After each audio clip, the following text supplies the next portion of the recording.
Savings అకౌంట్లో ఇంతకంటే ఎక్కువ మొత్తం జమ చేస్తే పన్ను చెల్లించాలి. మరొక పన్ను నియమం. ఈ యొక్క టాపిక్ గురించి పూర్తిగా తెలుసుకున్నాను. అంతకంటే ముందుగా మన ఛానల్ కొత్తగా వచ్చినట్లయితే సబ్స్క్రైబ్ బటన్‌కు బెల్ కింద ఆల్‌లో పెట్టుకోండి. ఖచ్చితంగా ఈ వీడియో క్లిక్ చేసినప్పుడైతే మరింత మందికైతే వీడియో షేర్ అవుతుంది. మన ఛానల్‌కైతే మీకు సపోర్ట్ అనేది ఈ విధంగా కోరుకున్నానండి.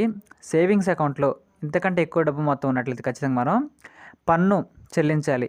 మరొక పన్ను నియమం రావడం జరిగిందండి. ఇక్కడ మనం గమనించినట్లయితే సేవింగ్స్ అకౌంట్ యొక్క లిమిట్ చూసినట్లయితే మీ యొక్క పొదుపు ఖాతాను నిర్వహించడం విషయానికి వస్తే పన్ను చిక్కులు మరియు రిపోర్టింగ్ అవసరాలను అర్థం చేసుకోవడం చాలా ముఖ్యం అండి. ఇక్కడ వివరణాత్మక వివరణ అయితే ఉంటుంది. అదేవిధంగా సేవింగ్స్ ఖాతా పరిమితి మరియు పన్ను చిక్కులు ఇక్కడ చూసినట్లయితే డిపాజిట్లకు గరిష్ట పరిమితి లేదు. అంటే మీ పొదుపు ఖాతాలో సేవింగ్స్ అకౌంట్లో జమ చేయగల మొత్తాన్ని గరిష్ట పరిమితి లేదు. అయితే డిపాజిట్ చేసిన వారి మొత్తం కూడా మరియు సంపాదించిన వడ్డీ కూడా ఆధారంగా పన్ను నియమాలు ఖచ్చితంగా వర్తిస్తాయండి. వడ్డీ ఆదాయపు పన్ను ఆర్జిత వడ్డీ మీ యొక్క పొదుపు ఖాతా సేవింగ్స్ అకౌంట్ బ్యాలెన్స్పై మీరు సంపాదించే వడ్డీకి పన్ను ఖచ్చితంగా విధించబడుతుంది. ఈ ఆసక్తిని తప్పనిసరిగా మీ యొక్క ఆదాయపు పన్ను రిటర్న్ ఐటీఆర్లో ఖచ్చితంగా రిపోర్ట్ చేయాలండి. అదేవిధంగా పన్ను రిపోర్టింగ్ అదే మన ట్యాక్స్ రిపోర్టింగ్ అండి. మీ ఐటీఆర్ ఫైల్ చేసినప్పుడు మీరు మీ పొదుపు ఖాతాలో జమ చేసిన మొత్తాన్ని కూడా ఆర్థిక సంవత్సరంలో సంపాదించిన వడ్డీని తప్పనిసరిగా నివేదించాలండి.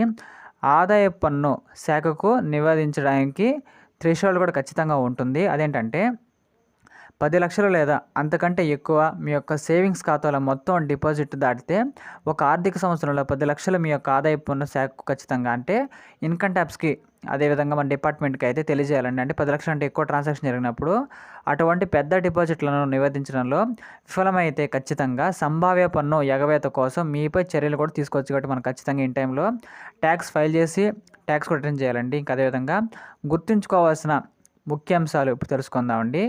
ఇక్కడ మనం ఒకసారి చూసినట్లయితే ఆర్జిత వడ్డీ నివేదించడం. మీ యొక్క పొదుపు ఖాతాపై సంబంధించిన వడ్డీని ఎల్లప్పుడూ మీ యొక్క ఐటీఆర్లో నివేదించాలి. అధిక డిపాజిట్లను అంటే చూసినట్లయితే మీ డిపాజిట్లు కంటే ఎక్కువ ఉంటే సంవత్సరానికి 10 లక్షల జరిమానా కూడా ఖచ్చితంగా నివారించడానికి అదేవిధంగా ఆదాయ పన్ను శాఖ మనకైతే నివేదించిందండి. ఇక్కడ మనం గమనించింది ఏంటంటే ఇక్కడ చాలా ఎక్కువ హై రేంజ్ అమౌంట్ మనం ఖచ్చితంగా టర్న్ ఓవర్ చేసినప్పుడు ఖచ్చితంగా మనకు ట్యాక్స్ కట్టాలండి. మానిటర్ సేవింగ్స్ పన్ను సంబంధించిన అనుగుణంగా ఉండేలా మీ పొదుపు ఖాతా బ్యాలెన్స్ మరియు వడ్డీ ఆదాయం ఖచ్చితంగా మనకైతే ట్రాక్ చేయండి. అదేవిధంగా ఈ యొక్క మార్గదర్శకాలను పాటించడం ద్వారా మీరు ఆదాయ పన్ను శాఖతో సంభావ్యత సమస్యలను కూడా ఖచ్చితంగా నివారించవచ్చు. మరియు మీ యొక్క పొదుపు ఖాతా సమర్థవంతంగా నిర్వహించబడుతుందని కూడా నిర్ధారించవచ్చండి. ఇలాంటి మరిన్ని కరెంట్ అఫైర్స్ కోసం మన ఛానల్ని లైక్ చేయండి, షేర్ చేయండి, సబ్స్క్రైబ్ చేయండి ఖచ్చితంగా. Thank you.